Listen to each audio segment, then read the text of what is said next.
Welcome to Let's Trade Nifty. And today my plan is a lot dependent on how the global markets are doing. If you see the global markets, yesterday Dow closed very negatively.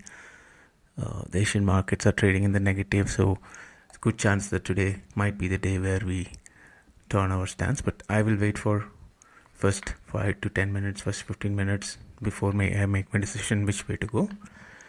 But let's understand what are the key levels. So market is going to be bearish once it starts trading below 24,562, and so if it makes a negative candlesticks pattern here and breaks down, then we can expect 24,483, the zone of 24,480 to 24,470, and to 24,400 to 24,420.